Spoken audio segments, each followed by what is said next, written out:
भारतीय नागरिक सुरक्षा संहिता की धारा 473 किसी व्यक्ति को फांसी की सजा सुनाई गई है। क्या फांसी की सजा माफ हो सकती है? जी हां, फांसी की सजा माफ हो सकती है। यानी दया याचिका आपको दाखिल करनी होगी। फांसी की सजा के लिए दया याचिका कौन दाखिल कर सकता है? फांसी की सजा माफ करने के लिए दया याचिका जो व्यक्ति सजा पाए हुए है, यानी जिस व्यक्ति को फांसी होनी है, वो व्यक्ति स्वयं या उसका कानूनी उत्तराधिकारी या अन्य कोई रिश्तेदार दया याचिका दाखिल कर सकता है। यह दया याचिका किसके सामने दाखिल होगी? दया याचिका भारत के राष्ट्रपति महोदय के सामने अनुच्छेद 72 के अंतर्गत या राज्य के राज्यपाल के सामने अनुच्छेद 161 के अंतर्गत दाखिल होगी। दया याचिका कब दाखिल की जा सकती है? फांसी के संबंध में कोई दया याचिका जेलर उस व्यक्ति को जिसे फांसी की सजा दी जानी है, यह सूचना देता है कि माननीय सुप्रीम कोर्ट द्वारा उसकी अपील खारिज कर दी गई है या विशेष अनुमति नहीं दी गई है या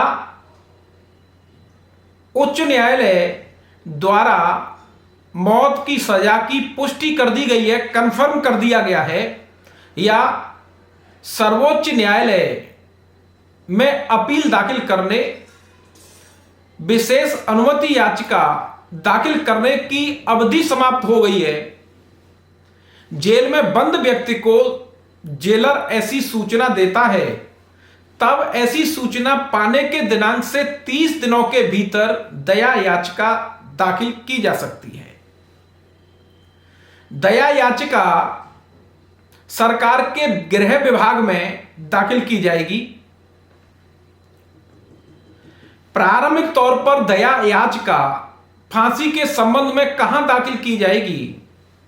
जब ये परिस्थितियां हैं, सुप्रीम कोर्ट का रास्ता बंद हो गया है, उसके बाद सबसे पहले दया याचिका यानी फांसी से माफी के संबंध में याचिका कहां दाखिल की जाएगी?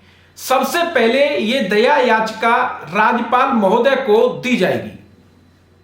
राज्यपाल महोदय द्वारा उस दया याचिका को अस्वीकार कर दिया गया है या निपटा दिया गया है, तब ऐसी तारीख को, जिस तारीख को दया याचिका पर कोई निर्णय किया गया है, उस तारीख के 60 दिनों के भीतर ऐसी दया याचिका राष्ट्रपति महोदय को राज्यपाल के निर्णय के बाद दी जाएगी। यानी सबसे पहले राज्यपाल महोदय को, और निर्णय जब कर दिया जाता है तब निर्णय के दिनांक से 60 दिनों के भीतर राष्ट्रपति महोदय को दया याचिका दी जाएगी। जेल प्रभारी, अब यहां जिम्मेदारी डाली गई है। कई बार ऐसा हो सकता है, यह बड़ा सिस्टम का मामला है कि याचिका जा नहीं रही है, याचिका भेजी गई है, याचिका मिली नहीं है, याचिका क्यों नहीं आई है, ऐसी बहुत सारी सरकारी सिस्टम में परेशानियां रहती हैं। तब इस नई संहिता में यह कहा गया है, जेल अधीक्षक या जेल प्रभारी यानी जेलर यह सुनिश्चित करेंगे कि किसी मामले में एक या एक से अधिक मुलजिम हैं और जिन्हें फांसी दी जानी है, प्रत्येक दोषी 60 दिनों की अवधि के भीतर दया याचिका दाखिल करे। और दया याचिका एक व्यक्ति ने दाखिल कर दी है, अन्य व्यक्तियों द्वारा दूसरे व्यक्तियों द्वारा फांसी के संबंध में कोई दया याचिका नहीं दी गई है, तब यह जेलर की ड्यूटी है कि जिन व्यक्तियों ने दया याचिका दाखिल नहीं की है, तब ऐसे व्यक्तियों के नाम, पता, रिकॉर्ड और डिटेल्स को केंद्र राज्य सरकार को उक्त दया याचिका के साथ विचार करने के लिए भेजे। यह जेलर की ड्यूटी है, क्योंकि परिस्थितियां ऐसी होती हैं कि जेलर कहेगा मुझे मिली नहीं, भेजी नहीं, और उस व्यक्ति को फांसी दे दी जाएगी। तो यह जेलर जिम्मेदार होगा इसके लिए कि उसको डिटेल देनी है। अगर एक व्यक्ति की दया याचिका है तो अन्य व्यक्तियों को भी उसी केस में दया याचिका के संबंध में डिटेल्स भेजनी होंगी। केंद्र सरकार दया याचिका प्राप्त होने पर, यानी गृह विभाग दया याचिका प्राप्त हो जाती है, तब राज्य सरकार से कमेंट मांगेगा और मामले को रिकॉर्ड सहित याचिका पर विचार करेगा। राज्य सरकार के कमेंट आने के बाद और जेल अधीक्षक से रिकॉर्ड मिलने के बाद उस रिकॉर्ड मिलने की तारीख, कमेंट की तारीख से 60 दिनों के भीतर केंद्र सरकार सिफारिश करेगी राष्ट्रपति महोदय को दया याचिका पर विचार करने के लिए।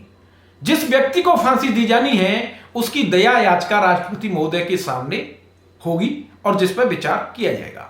राष्ट्रपति महोदय द्वारा किसी दया याचिका पर निर्णय और निस्तारण कर सकते हैं।